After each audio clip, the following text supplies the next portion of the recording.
Hello guys, my name is PG back here once again with more content for you guys. Today, we are reviewing My Hero Academia Season 2, Episode 7. I got it right. So, Episode 7. My thoughts and opinions on it. So, I thought this episode was good, but way too short. I don't know like if the time was taken down. I don't know what it was, but it was something about this episode that told me it was too short. But anyways, I really did enjoy this episode, but I'm like, I want more. I don't feel like waiting next week. Give me some every week. God dang it. But anyways, to this episode. I thought this episode was pretty good. But there are some points I want to talk about in this episode. Main points I want to talk about. So let's just give an overall summary. So basically, this episode we go into Midori fighting, forgot the dude's name, but like the brainwashing guy. So they go into this battle, and once you respond to him, he's able to brainwash your brain. He's able to take control of it. So I thought that was a pretty cool quirk and how they used it throughout the episode. And they basically just give him backstory on Midori, why he can't lose and stuff like that. And at the last moment, we had a flashback to Ojirio and Midori. He was talking to him about how he got out of the trance. He felt a shock, and he was able to get out of it. So I love how they did an episode. Midori exploded his fingers in a sense. He literally, wait a minute. So he literally exploded his fingers to get out of the trance and the shock himself. And I thought that was pretty dope. I was like, yo, that's the reason I watch My Hero Academia. To see people adapt to the situation that they're in. I love that because I love playing survival games. That's a part of survival games, adapting to the area that you're in. I love that about My Hero Academia. So, and a part of when Midori was trying to shock himself, he saw like they had that when he's about to use the 1-for-1 power, the surge of energy going across him. They had it all across his body, and 9 or 8 figures, I can't remember how many, literally Midori said in the episode, he was like, oh, who are these figures? Like, they had eyes like All Might, they were all yellow. I think that they were the people who inherited or get passed down the power of One for All. So I'm going to talk about more of this later, so let's go on to the rest of the episode. So yeah, Midori goes. One of the characters even what was his name? One of the professors even says, this is gonna end either way very quickly because Midori has even the I can't remember his name was Shoji. I think his name is Shoji. I don't know if I'm probably butchering his name. Shoji. He has no physical abilities. He has all mental abilities to get inside your head. So. And he was like, yeah, he has less physical abilities than Midori, and Midori, doesn't even use his quirk. So he's like, basically, this is gonna end very quickly anyway. So he gets out of the trance, started to shove him off, and he really just starts to spew some really ugly stuff. He was like, you can actually meet your goal. Like, he's one of the main line, and that was, you can actually meet your goal. And they did a whole flashback on his past. Basically, when he was in school, when he developed his quirk, he realized the fact that, most people use his quirk for villainy, or most people use his quirk for evil, because they can take control of people's minds. It can be a whole scheme, right? So he was like, I probably won't be able to become a hero because my lack of physical abilities and, my overall quirk does not match, it does not match a hero's description. And I even thought that. I'm like, this guy doesn't even seem like a hero to me. And, that's, the entire, even, last episode, I started thinking that. I was like, he doesn't really seem like a hero to me. I'm like, he seems more like a antagonist or something. So, they gave insight to that. I thought that was pretty cool. In a series with Midori and him just being all, going against the odds, not being able to do something, stuff like that, completely the opposite of a hero. What you think of a hero? Midori comes to mind. I love how they put him in the episode. I really did like his backstory. I don't know if his character so much, but I did like that he pushes Midori on. I did like that. So then we go into the next match. He tells All Might about what happened. All Might's just like, oh, scary. I had that before, but I don't remember. So this is some new stuff, bro. So I'm like, okay, All Might only experienced it once. I'm like, okay, what is this? I want to know more. So I'm like, all right, this is pretty cool.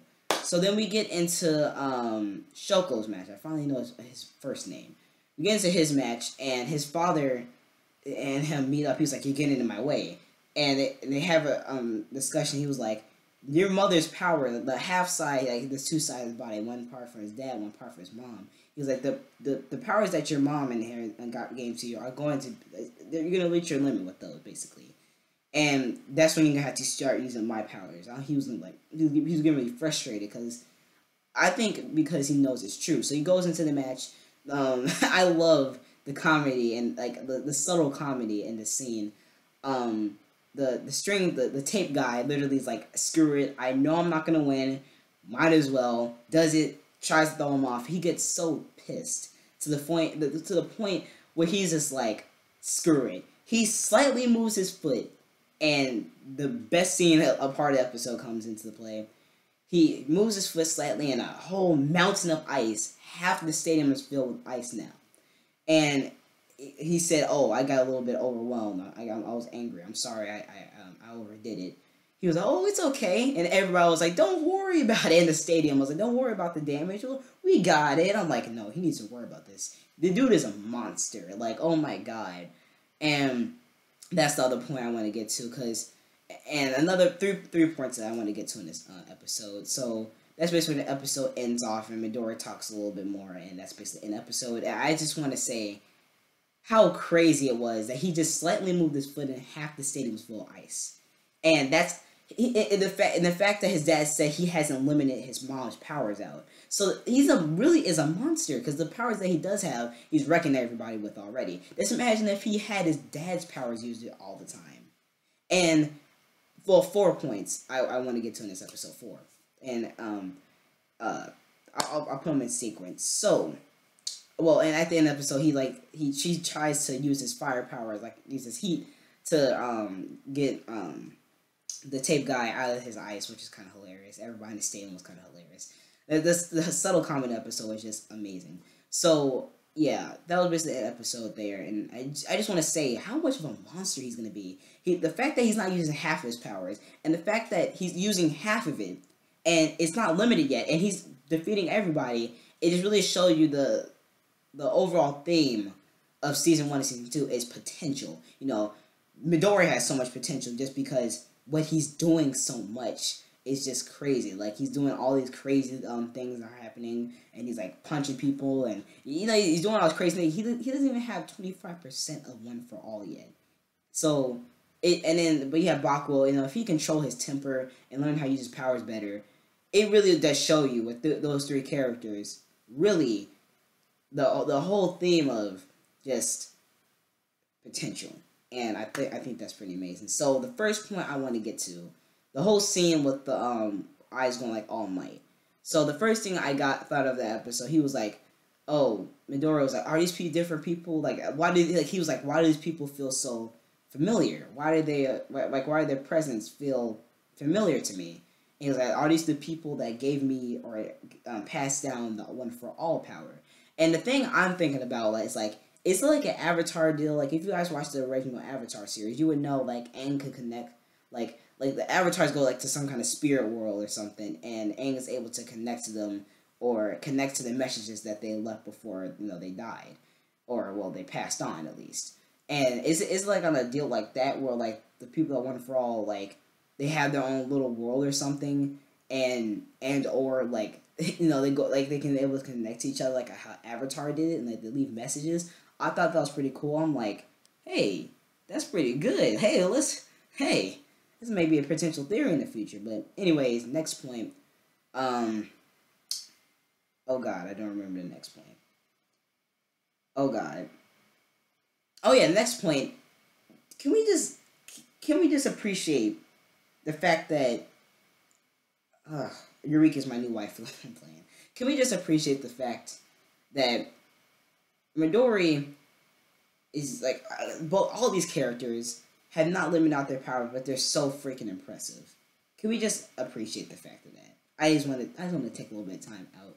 But my next fact I want to get to is one line that the father said, the father of Shoko, in the hallway when he was going to his next match. He was like, you know, you're my ultimate creation. None of your brothers and sisters could compare it to you. I'm like, wait, brothers and sisters? Bruh. I was like, bruh, I'm done. I'm finished. So basically, if you guys didn't watch the last couple episodes, they gave us information basically like, oh, Shoko's father, basically, he's evil. Like, he's a straight up douchebag. Like, he created, well, he found a wife and he made a baby based off of her power, and they basically made a baby so that baby can be more powerful than All Might and surpass All Might and anybody that's more powerful than All Might. So he basically has made, he really does remind me of Dr. Gero from Dragon Ball Z, just like trying to make all these freaking androids or something. Like, he reminds me of some mad scientist that's just trying to combine things to make the ultimate creation. Or like Dr. Eggman from like Sonic or something like that. Something wild like that. But really, that really does really remind me of, because like, he doesn't care about the woman herself. He just cares about the pure fact of power. And, you know, we saw Shoko's history with his mom. It was really messed up. She was like trying to get rid of his colder side to disaband him. That was really messed up. But anyways, I'm like, so he has brothers and sisters, first of all. Second of all, well, that's 3. Second of all, he's tried this before and it didn't work. So how many times did he try it before? Are they really brothers and sisters? Truly? It's really getting messed up at this point. Third, oh my god, that's messed up. I don't really have a third point. Next final point I want to get to the episode is the sad, well, 2 points, next 2 points. Well, final point. When the scene where Midori was talking about, he was like, the surprising, like, he was like, the surprising part of this whole thing isn't the fact that he lit half the freaking, he put half the freaking stadium on ice. It was the fact that he's using his fire powers, his fire powers so willingly. He was like, that was the thing that shocked Midori the most.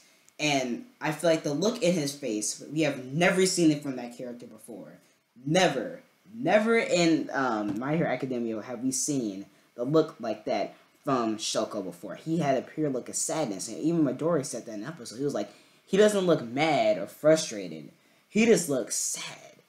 And I was like, yo, I concur. He does look kind of sad. I'm like, yo, why is that? I'm like, and I realized, I think he's sad because he knows it's the truth. He knows he can never be more powerful than Midori, All Might, if he never uses half of his side. So he knows his father is right. The whole rebellion thing is right.